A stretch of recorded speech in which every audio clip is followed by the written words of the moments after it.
Sir, आज आप यहाँ पर आए, इस घटना के बारे में जानकारी ली, क्या पहला वक्तव्य रहेगा आपका इस परिवार से मिलने के बाद? राजस्थान में दुष्कर्म और उसके बाद हत्या की ये पहली घटना नहीं है।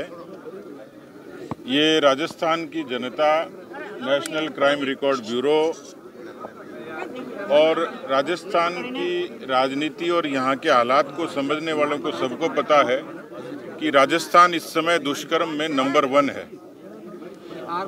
खास तौर पर महिलाओं के प्रति जो अपराध हैं उसमें भी राजस्थान 1 नंबर पर है। राजस्थान में लगभग 9 लाख मुकदमे दर्ज हुए हैं। 1,25,000 से भी ज़्यादा अपराध महिलाओं के प्रति हुए हैं। और उसमें भी दुर्भाग्य की बात यह है कि पिछले 21 और 22 का आंकड़ा देखें तो 18% जो अपराध हैं वो शेड्यूल कास्ट की महिलाओं के साथ हुए, अनुसूचित जाति की महिलाओं के साथ हुए। अनुसूचित जाति पर उत्पीड़न और अपराधों की घटनाएं 19% बढ़ी हैं।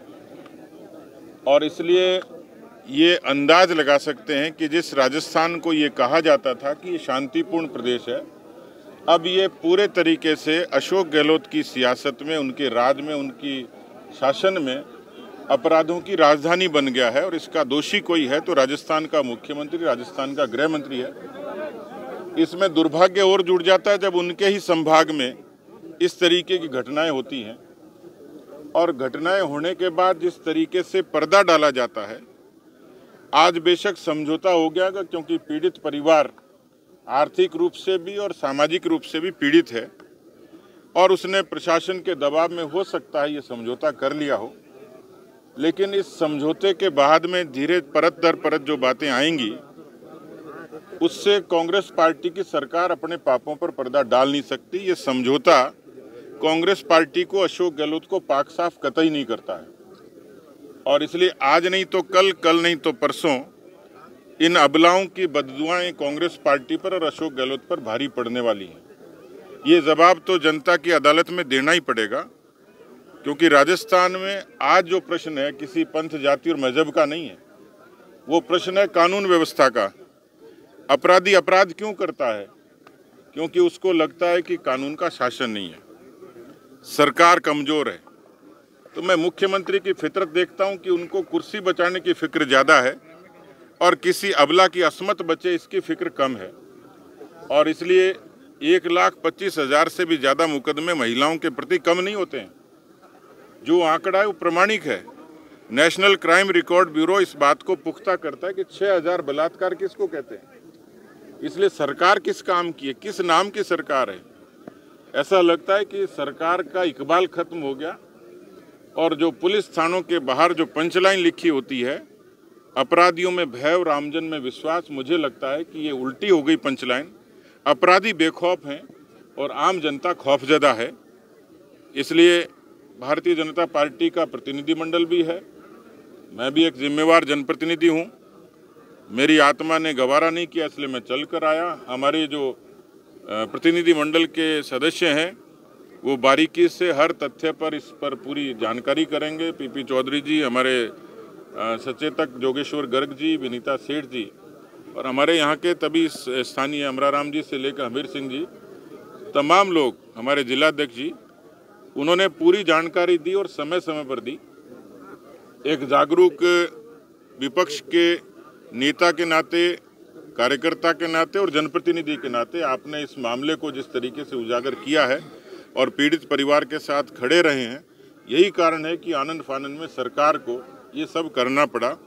पर जो मैं कह रहा हूँ, जो मेरी बात का निष्कर्ष है वो यही है कि किसी भी तरीके के आर्थिक रूप से, सामाजिक रूप से पीड़ित पक्ष का समझौता ये अशोक गहलोत की सरकार पर, अबलाओं पर होने वाले हमले के पाप को रोक नहीं सकता, उससे वो छुप नहीं सकते, उससे बच नहीं सकते। सर, परिवार के साथ में सर बदतमीजी करी है सर, और साथ ही पुलिस ने FIR पे रजिस्ट्रेशन में दे रही है और जोधपुर ट्रीटमेंट में जो है वो पहुंचने में काफ़ी समय लग गया सर। 3 जो मेजर लूप होल्स अब तक सामने आ रहे हैं। देखिए, मामले को दबाया गया, इसमें अनावश्यक देरी हुई, इलाज में भी देरी हुई और पुलिस की तरफ से जो सतर्कता और सजगता होनी चाहिए वो नहीं हुई, क्योंकि पुलिस का मनोबल अशोक गहलोत जी ने गृह मंत्री के नाते पहले ही कमजोर कर दिया। पुलिसिंग की कमजोरी के कारण ही इस तरीके की घटनाएं होती हैं। लड़की हूँ लड़ सकती हूँ प्रियंका गांधी ये बार बार नारा लगाती है, क्या सलाह देना चाहेंगे?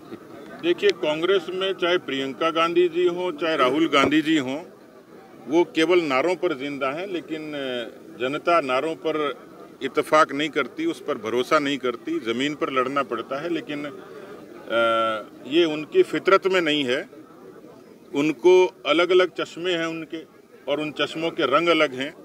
उनको ये दुर्भाग्य है कि राजस्थान की अबलाएं उनको दिखते नहीं, उनके अपराध नहीं दिखते, वरना इस तरीके की सरकार में जो घटनाएं हुई हैं जिसका मैंने वर्णन किया है, खुद प्रियंका गांधी जी को संज्ञान लेना चाहिए, और इस तरीके के व्यक्ति को एक भी दिन कुर्सी पर रहने का अधिकार नहीं। सतीश जी, एक सबसे बड़ी बात की, सचिन पायलट ने आज प्रेस कॉन्फ्रेंस करके कहा है कि अगर वसुंधरा राजे के सरकार के दौरान जो भ्रष्टाचार हुआ उसका खुलासा और उसकी जांच नहीं होगी तो वो आमने अनशन पे बैठेंगे 11 अप्रैल से। क्या कहना चाहेंगे? मैं उस पर विशेष टिप्पणी नहीं करूंगा, क्योंकि आज मैं पीड़िता के इस पूरे मसले को देखने के लिए आया हूं। लेकिन कांग्रेस की जो अंतर्कलह है, जो अंतर्विरोध है, जो उनकी फूट है, जिससे राजस्थान की आवाम को पिछले 4.5 वर्षों से ये रामलीला देखने को मिल रही है, जिस तरीके से गवर्नेंस की फेल्योर हुई है, उसका बड़ा कारण कांग्रेस की ये आपस की फूट है, जिसके कारण राजस्थान में एक राजनीतिक अस्थिरता थी। और कानून व्यवस्था के कमजोर होने का भी यही कारण है कि जब कोई सरकार कमजोर होती है तो उसमें अपराधी बेखौफ होकर इस तरीके का अपराध करते हैं। तो मुझे लगता है कि इस तरीके का बयान, इस तरीके का आचरण ये कांग्रेस पार्टी को कमजोर ही कर रहा है। इसलिए मुझे लगता है कि, लेकिन चिंता राजस्थान की जनता की है कि 4.5 वर्षों में राजस्थान की जनता ठगी गई। जिन वादों पर, जिन नारों पर कांग्रेस को काबिज किया, आज राजस्थान की जनता खून के आंसू रो रही है।